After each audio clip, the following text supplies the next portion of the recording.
Jon Meacham is the author of one of the hottest books out right now, Destiny and Power, The American Odyssey of George Herbert Walker Bush. The book is currently number 5 on the New York Times bestseller list for nonfiction. Jon had unprecedented access, including the personal diaries of former President Bush and former First Lady Barbara Bush, to write this book. Jon is the author of several other presidential biographies, including American Lion, his biography of Andrew Jackson, for which he won the Pulitzer Prize in 2009. He also wrote Thomas Jefferson, The Art of Power. It was named one of the best books of the year in 2012. He's also written books about Franklin Roosevelt and Winston Churchill, and one on the religious faith of the Founding Fathers. When not writing these books, presidential biographies, Jon is an executive editor at Random House and a contributing editor for Time magazine. So it's our honor to have him at the Atlanta Press Club, so please make welcome Jon Meacham.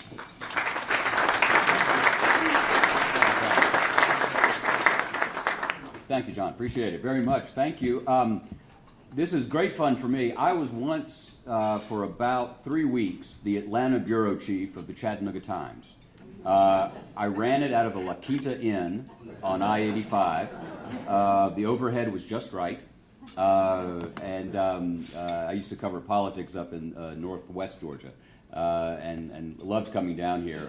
I covered a session of the legislature, Zell Miller, which I think of him as pre-duel, when he challenged Chris Matthews to a duel. I was actually on set that day, and I thought it was actually going to happen.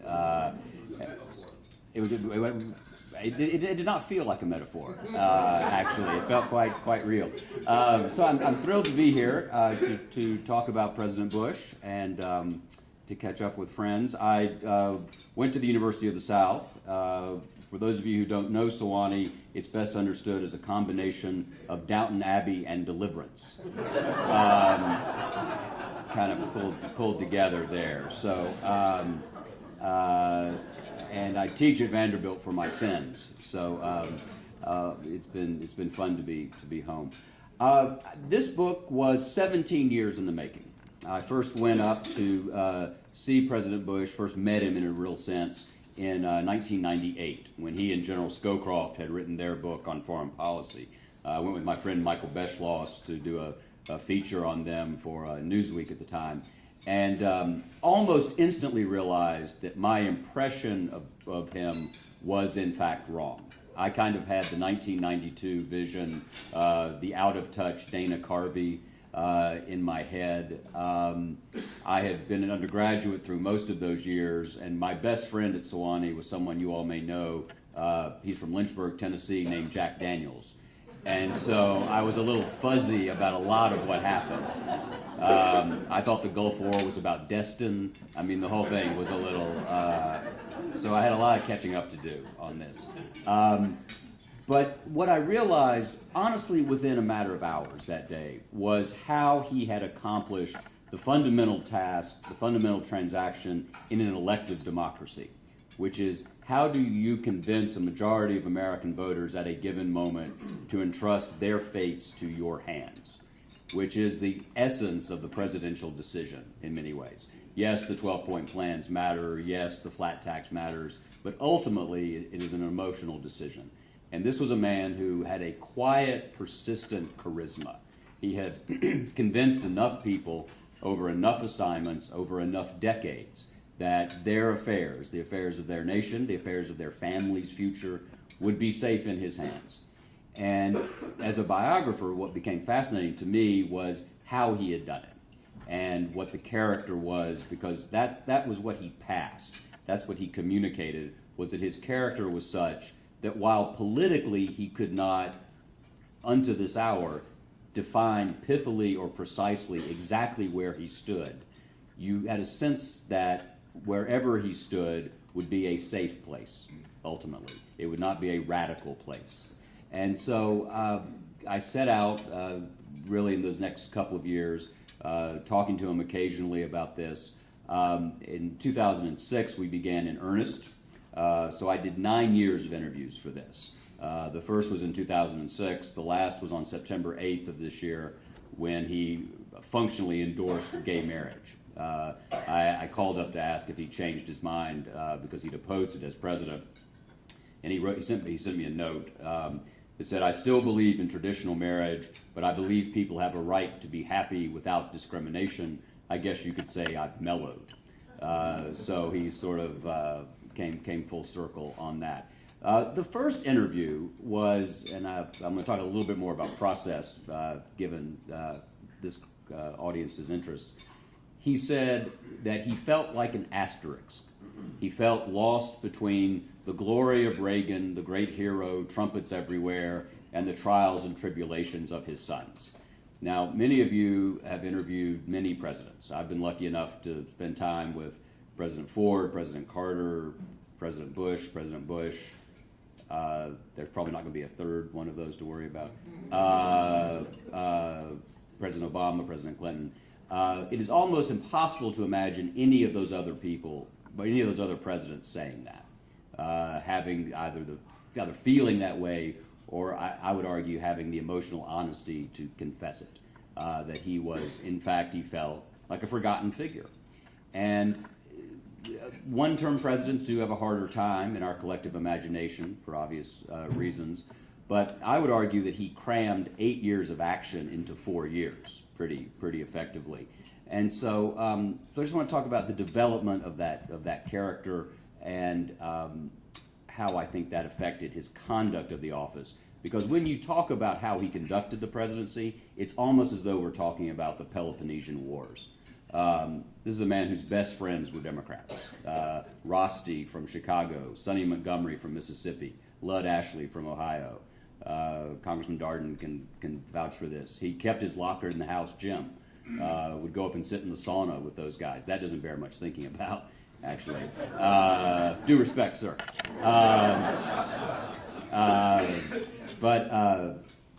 But he was a figure. He is the last Eisenhower Republican. That's the essential point about him. He was a moderate conservative. He was not a moderate in the New England sense. His father was more liberal than he was. He was a moderate conservative in the sense that Eisenhower and Ford were, and Goldwater, Reagan, and his son were movement conservatives. They fundamentally had different visions of the philosophy of government. A moderate conservative takes the world as it is, attempts to reform it modestly where one can, but worries that the sudden and the visionary can create chaos and uncontrollable circumstances.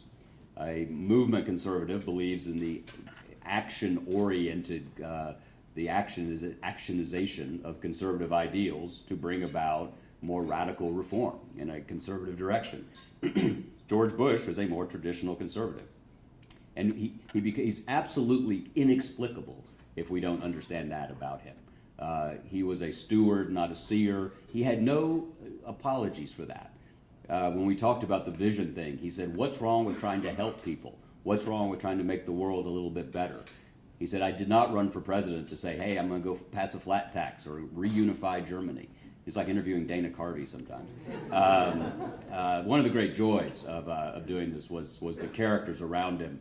I once showed up for a very early morning interview at Kennebunkport, and the following house guests came downstairs for breakfast: the presiding bishop of the Episcopal Church, John Major, the Oak Ridge Boys, and Chuck Norris. It is a miracle that Germany got reunified when you think about it. So how did this man become this moderate conservative, this figure? I think he was fundamentally shaped by his mother in many ways. A lot of this is fairly conventional, but it has the virtue of being true, as Dr. Kissinger used to say. He was taught two things on Grove Lane in Greenwich. He was taught to compete, to win, to enter any contest with absolute verve and vigor. He was to play tennis, to play golf, to get into business, to run for office. Whatever it was, he was to do so hard, fairly, obviously, and in a gentlemanly way, but run hard and compete hard. But he was also taught by his mother not to talk about himself.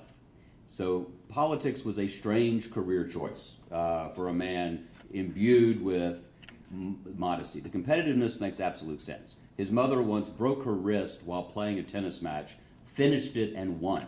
This was a tough woman. His father was a championship golfer, a formidable figure, 6'4", Prescott Bush, senator from Connecticut from 1952 to 1962. I asked President Bush to describe his father. He said, "Dad, tall, scary, respected. Tall, scary, respected." Through the years, it never changed. That was it. In one case, there was, in fact, I think the clearest instance of WASP child abuse I've ever come across is George Bush and his brother Prescott Jr. Thank you. Once paid a girl named Joan Williams to run naked through the house. They were about 8 years old. And Senator Bush was so mad, he picked up a squash racket and chased his sons around the house. So if he'd actually hit them with it, I think that would have counted as WASP child abuse. When you use a squash racket, it is in fact a kind of ethnic hate crime. Second only to hitting him with a martini pitcher. So he comes out of childhood with these twin imperatives that are often in tension with one another.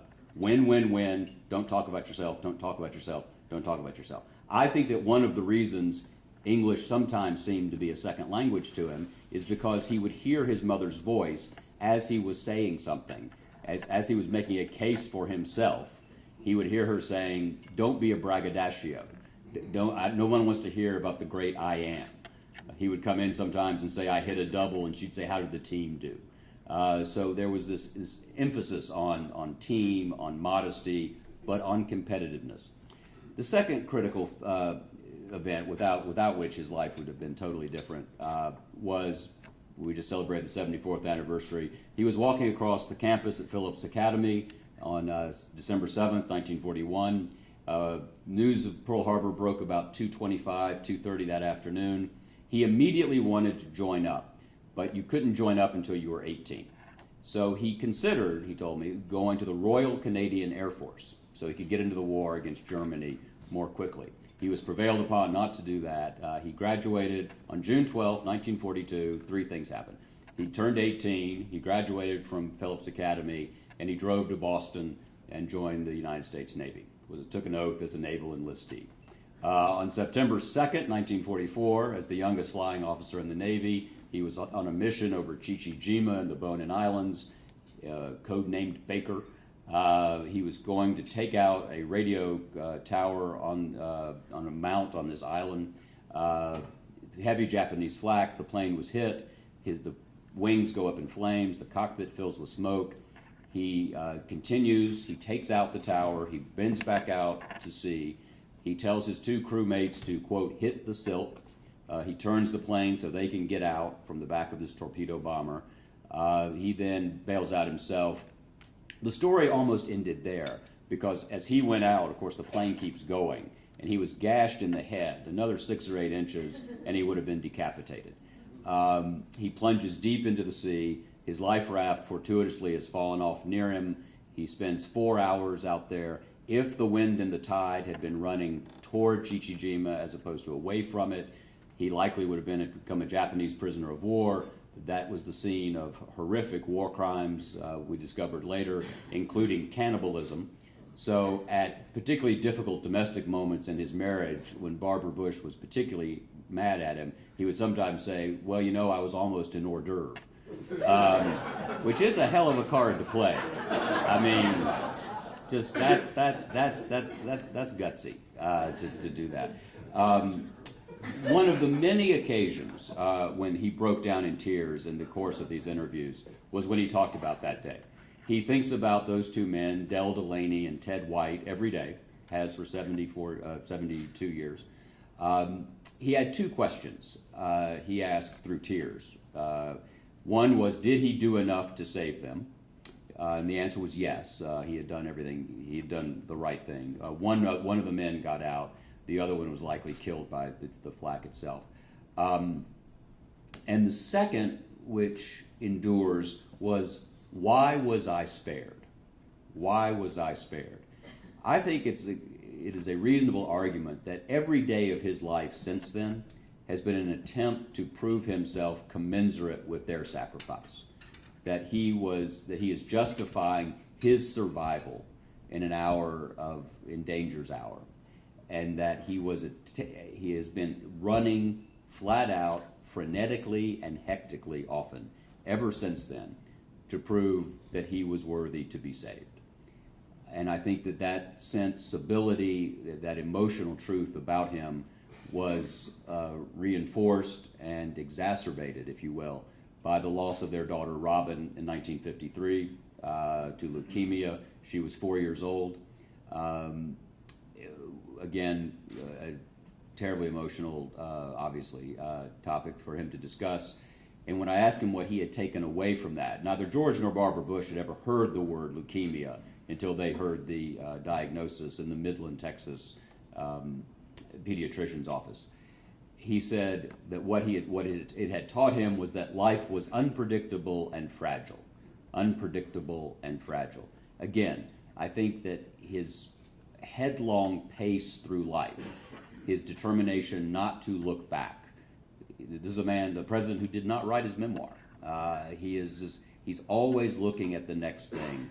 I think because he was shaped by these twin tragedies of the loss of those two men and the loss of his daughter. He knew that time could be taken away at any point. And on the lighter side of that, he was so frenetic. He once shook the hand of a department store mannequin while he was campaigning in New Hampshire. Now, Lyndon Johnson would have tried to have registered the voter. And God knows what Bill Clinton would have done. The George Bush who emerged on the public stage in the 1960s then was a much more emotionally complex man, I think, than most people give him credit for. Now, in terms of his political life, what obviously one has to answer with anyone is the tension between what he did to win power and what he did with power. And my own belief is that, particularly in American politics, the test of a great political life is more with the latter than the former. That is, that what you do once you have power is where the focus of our judgment should be, as opposed to what you do to gather it. He made a decision very early on that what happened on the campaign trail stayed on the campaign trail. He was an early Vegas practitioner of that. He did not see, much to, I think, to his ultimate political regret, he did not see a connection between what he said in campaigns and what he did while governing. And what you have to do in my chair, as I went through his life, was try to figure out, does the balance work? Did he do enough good once he had power to justify anything he did on the way to power that was not particularly admirable? And I think he wins that balance. And just two quick examples.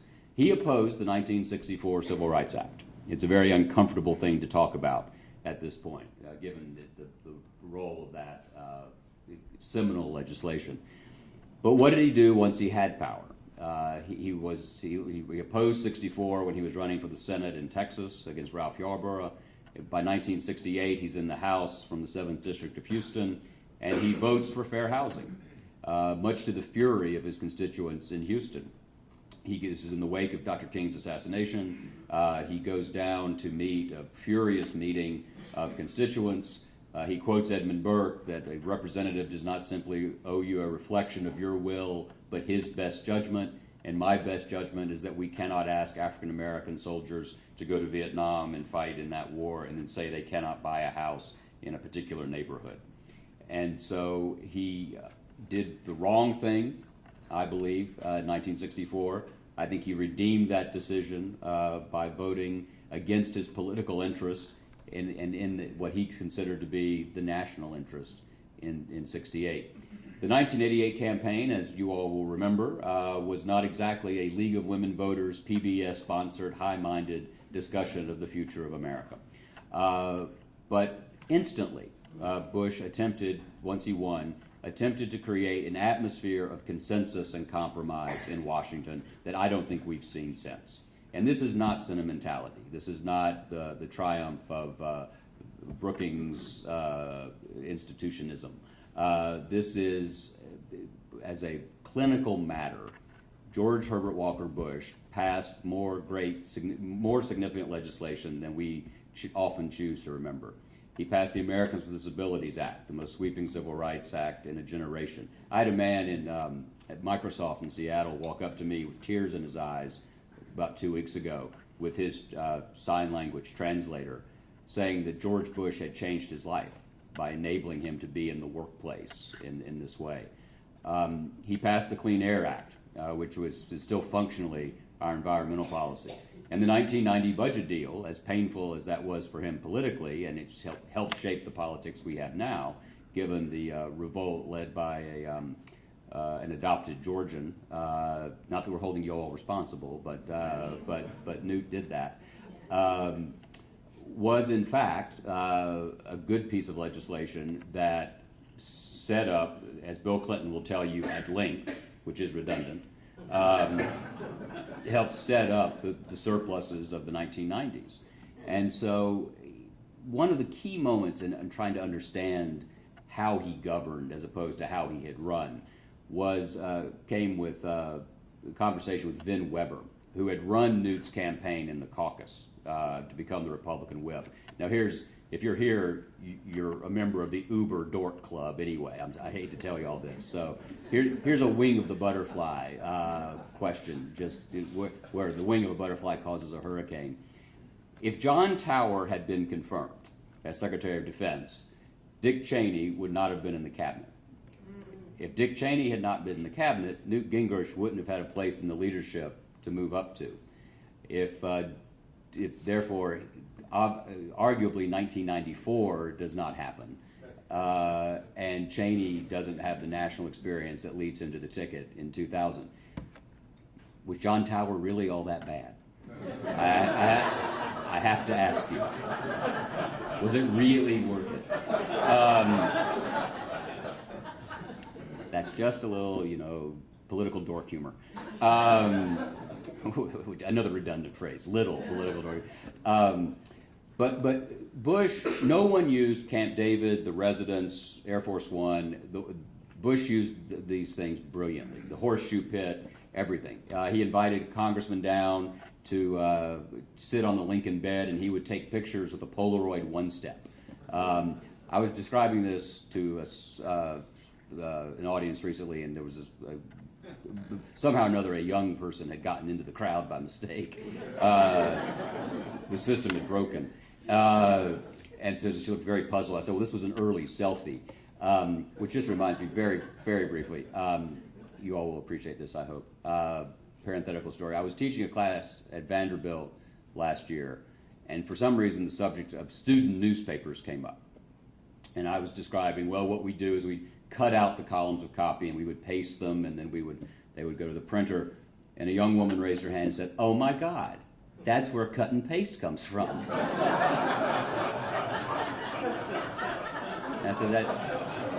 And I just said, "Hello, middle age. Here I am." And I wondered, did they think carbon copies from Paris? I mean, you got to wonder about the whole thing. So he would take these pictures on the grounds that a congressman would keep a picture taken by a president of the United States. But he invites, when Newt wins the whip race in March of 1989, President Bush invites both Newt and Vin Weber, who'd run the campaign, to the residence for a beer. Weber remembered it was a beer, and he said it was classic George Bush because no other president would think to invite the guy who ran the campaign, too.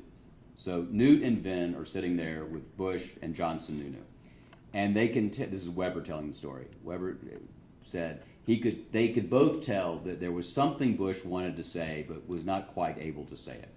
And so as they were leaving, Weber said, "Mr. President, just tell us what worries you most about us." And Bush was relieved to have the opening, and he said, "I worry that sometimes your idealism may get in the way of what I think of as sound governance." I'm going to say it again. "I worry that sometimes your idealism may get in the way of what I think of as sound governance." Cut to June 26, June 27th, 1990, when the Read My Lips pledge is broken. And Weber said he instantly realized that that's what Bush had been setting up, that this was the kind of moment he had been anticipating. And that for Bush, sound governance took precedence over anything else. He also said that he has always appreciated that George H.W. Bush said idealism. He didn't say purity. He didn't say ideology. He didn't say nuttiness. He didn't say, he gave them credit for believing what they believed, but wanted reciprocal credit for believing what he believed. And so I think that tells you a great deal about the world in which he governed. If you look at the political science on this, the American public opinion from 1989 to 1993 was roughly equivalent to American public opinion about government from 55 to 58, the height of the Eisenhower era, a period when people wanted an essentially conservative outlook but were open to broad public action. And so Bush was really governing like the man I think of as his prototype, Eisenhower. Quickly on how we got here now, I think three things happened on Bush's watch that helped shape the politics we're living in now. One is the rise of the 24-hour cycle. He didn't have to deal with the internet, but he did have to deal with cable. CNN is exploding. Talk radio is exploding. You get to a point where in 1992, when Buchanan is running against him, Rush Limbaugh endorses Pat Buchanan. You have, and his diary, the president's diary, is full of fulminations about the press. And it wasn't just what he was reading in the papers. It's what I had this terrible moment when I first read the diary, the presidential diary, which he dictated a couple of times a week, thinking, oh my God, all he did was sit there and watch TV. But the White House news summary, which is about 40 or 50 pages a day, would run the transcripts from the talk shows, which is pulling the string back on that. I was trying to figure out, why would they just inflict that much pain on the president? Do you know where the White House news summary started? It was Pat Buchanan in the Nixon White House. He just wanted to get the old man mad. Now, did he really have to push that hard to get Nixon mad? I mean, yeah. So he's reading this and he's going, Eleanor Cliff said this, and they're all expressing his opinions. So the instant opinion culture in which we live was taking shape in the Bush presidency. The other is this rise, and Gingrich is the embodiment of it, of the reflexive freelance partisanship. Congressman George Bush could not have imagined doing what Newt did to him, walking out the front door of the White House while Bush went out into the Rose Garden to announce that compromise in late October, early November of 1990. Gingrich had realized that the party structure could be superseded. There were the late night speeches on C-SPAN. He understood that the donor class was now a more important class in many ways than the traditional political structures. And that model took shape in the presidency of George H.W. Bush. He was just beginning to understand it, and I think ultimately it hurt him a great deal. The third, which is really the rise of confessional politics, the rise of a kind of Clintonian open emotionalism. George Bush had the vices of his virtues. He was dignified and presidential, if you will, to a fault. Sometimes that made him seem out of touch and less in tune with what was going on than he really was. The moment that struck me the most, and I put it in the prologue because to me it was so moving, was in 1987 as vice president. He was taken to a children's leukemia ward in Krakow, and the press is behind him with the cameras, and he walks in and he realizes where he is, and he starts to cry. And he won't turn around, because if he turns around, the story becomes about him, not about them. And so he's talking about this in his diary, about this poor little kid who must think this crazy old man is weeping over him. But he wouldn't do it. And I know a lot of politicians, you know a lot of politicians. It's the rare politician who would not have turned around and taken advantage of that moment. We have gone, in the course of just about a biblical 21-year generation, from a candidate who chose not to build a personal brand to a Republican frontrunner who is only a personal brand. It's a remarkable shift in a remarkably brief historical period of time. I want to leave you with this. The George Bush I got to know was, as I said, it wasn't the Dana Carvey. In the course of fact-checking the manuscript this last summer, in the course of a single hour, I spoke with Vice President Cheney, Henry Kissinger, and Dana Carvey, who did the entire interview in character.